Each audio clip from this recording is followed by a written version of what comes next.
ఆంధ్రప్రదేశ్ రాష్ట్రంలోని కూటమి ప్రభుత్వం అన్నది ఒక పర్ఫెక్ట్ లైన్‌లో, ఒక అండర్‌స్టాండింగ్ లెంగ్త్‌లో ఇవాళ వెళ్తుందనేది చెప్పాలి. ఎందుకంటే కూటమిలో 3 పార్టీలున్నాయి. అందులో ఒక పార్టీ రాష్ట్రంలో అధికారంలో ఉన్న టీడీపీ పార్టీ, గతంలో అధికారాన్ని చెలాయించిన టీడీపీ పార్టీ అయితే, కేంద్రంలో అధికారంలో ఉన్న మరొక పార్టీ బీజేపీ.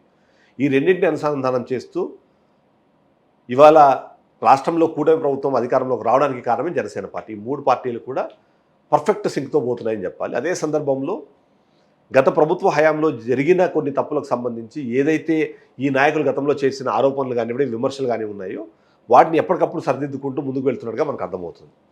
ఎందుకంటున్నాను ఈ మాట అంటే, మొదటిది నిన్న కేబినెట్ సమావేశానికి సంబంధించి అక్కడ జరిగిన కొన్ని పరిణామాలు ఏవైతే ఉన్నాయో వాటిని నిజంగానే ప్రతి ఒక్కరు ఆలోచించాలి, అభినందించాలి కూడా. ఒకటి, ఏదైతే పవర్ స్టార్ పవన్ కళ్యాణ్గా మనం చెప్పుకునే జనసేన అని పవన్ కళ్యాణ్ ఒక సూచన చేస్తే ఆ సూచన నచ్చిన చంద్రబాబు నాయుడు అందరి ముందు అక్కడే అప్రిషియేట్ చేయడం అన్నది ఒక గ్రేట్ పాయింట్. ఎందుకంటే యూజువల్గా అందరూ ఏమనుకుంటారు, చంద్రబాబు నాయుడు కొద్దిగా ఈగోయిస్టిక్గా ఉంటారు, ఎవరైనా మంచిది అని చెప్పినా సరే తీసుకోరు, అలాంటి కొన్ని ఆరోపణలు వినిపిస్తుంటాయి. కానీ అవన్నీ అబద్ధాలు అన్నది నిన్నటి తెలిపినట్టు అనుకోవాలి. ఎందుకంటే మొదటి పాయింట్ నెంబర్ 1, ఏదైతే ఈ నాలా కన్వర్షన్ కోసము ప్రజలు ఎవరైనా సరే వ్యవసాయ భూమిని వ్యవసాయేతర భూమిగా కన్వర్షన్ చేసుకునే క్రమంలో కొద్దిగా డబ్బులు పే చేస్తారు.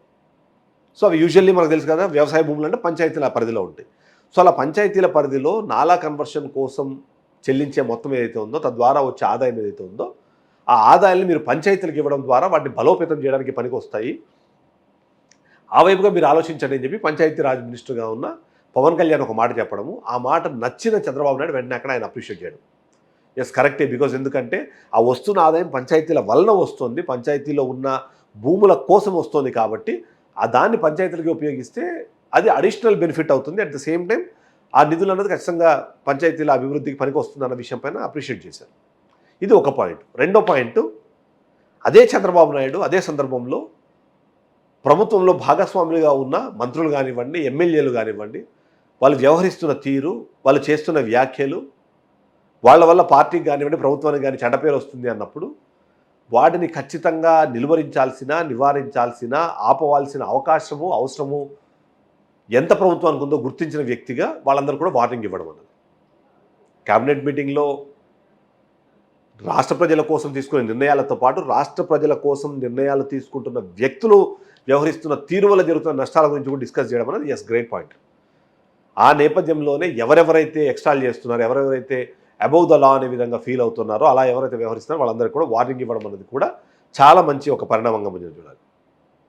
అంటే ఇక్కడ మంచి చేసిన వాళ్ళను పొగడ్డము, తప్పు చేసిన వాళ్ళను వార్నింగ్ ఇవ్వడము, ఈ రెండు కూడా సైమల్టేనియస్లీ జరగడం అన్నది yes, it's a great symbol.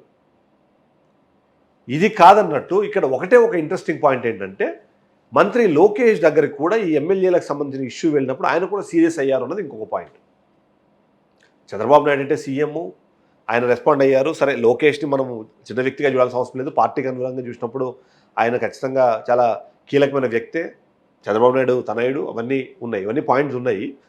But ఎంతో కొంత ఇవాళ రాష్ట్ర ప్రభుత్వంలో జరుగుతున్న చాలా పరిణామాలకు కారణము లోకేష్ అని, లోకేష్ చంద్రబాబు నాయుడు కూడా ఓవర్ షాడో చేస్తున్నారని, దాని కారణంగా కొన్ని సమస్యలు వస్తున్నాయని కూడా కొంతమంది ఆరోపిస్తున్న నేపథ్యంలో ఈ ఎమ్మెల్యేల పనితీరు కానివ్వండి, వాటికి సంబంధించి డిస్కస్ చేయడం వేరు. కానీ ఈయన అసంతృప్తి వ్యక్తం చేసి వాళ్ళకు వార్నింగ్ ఇచ్చారు అని ఏవైతే వార్తలు బయటకు వస్తున్నాయి అవి మేబీ అంత మంచి సిగ్నల్ కాదేమో అన్న ఒక పాయింట్ కూడా మనం ఇక్కడ మాట్లాడుకోవాలి.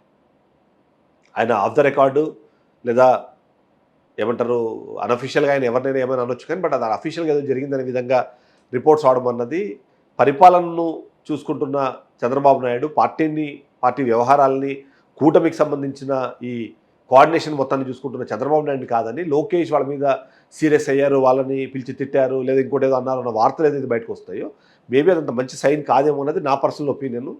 ఇదే తరహా ఒపీనియన్ కొంతమంది విశ్లేషకులు కూడా చెప్పారు. సరే, అది ఒక పాయింట్ అయితే. బట్ హౌఎవర్ నిజంగానే ఎవరైనా తప్పు చేశారు అంటే అది వాళ్ళ పదవులకు సంబంధం లేకుండా ఆ పార్టీకి సంబంధించి ఈ కూటమిని నడిపే భావజాలంలో, లేకపోతే ఈ కోఆర్డినేషన్ పాయింట్ ఆఫ్ వ్యూలో చంద్రబాబు నాయుడు అర్చినా, లోకేష్ బాబు అర్చినా, లేకపోతే పవన్ కళ్యాణ్ వాళ్ళ మీద సీరియస్ అని, ఇవన్నీ కూడా it is giving a positive sign. కూటమి అనేది ఒక మంచి సింక్లో వెళ్తుంది. ఈ సింక్ ప్రజలకి సింక్ అయింది అంటే డెఫినెట్లీ పాజిటివ్ రిజల్ట్సే వస్తాయి. అంతేకాకుండా ఎవరైతే ఇప్పుడు ఎక్స్ట్రాలు చేస్తున్నారో మనం ఎవరి గురించి అయితే మాట్లాడుకుంటున్నామో వాళ్ళందరూ కూడా ఒక మంచి వార్నింగ్, సీరియస్ వార్నింగ్ ఇచ్చినట్టే. మారకపోతే వాళ్ళే మారిపోతారు. అంటే వాళ్ళ సీట్లు వెళ్ళిపోతాయి, లేదా వాళ్ళ పదవులు ఊడిపోతాయి, వాళ్ళకున్న ప్రాధాన్యత తగ్గిపోతుంది.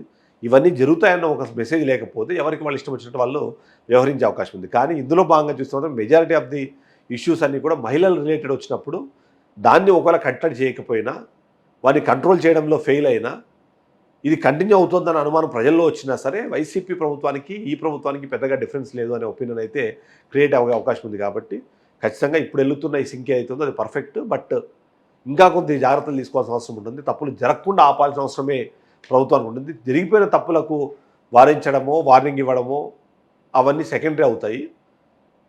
కానీ అంటే అది ఏది జరగక ముందే ఆపడం అనేది మాత్రం గ్రేట్ అవుతుంది. సో ఆ వైపుగా ప్రయత్నం చేద్దాం కూడా చూద్దాం. Thank you.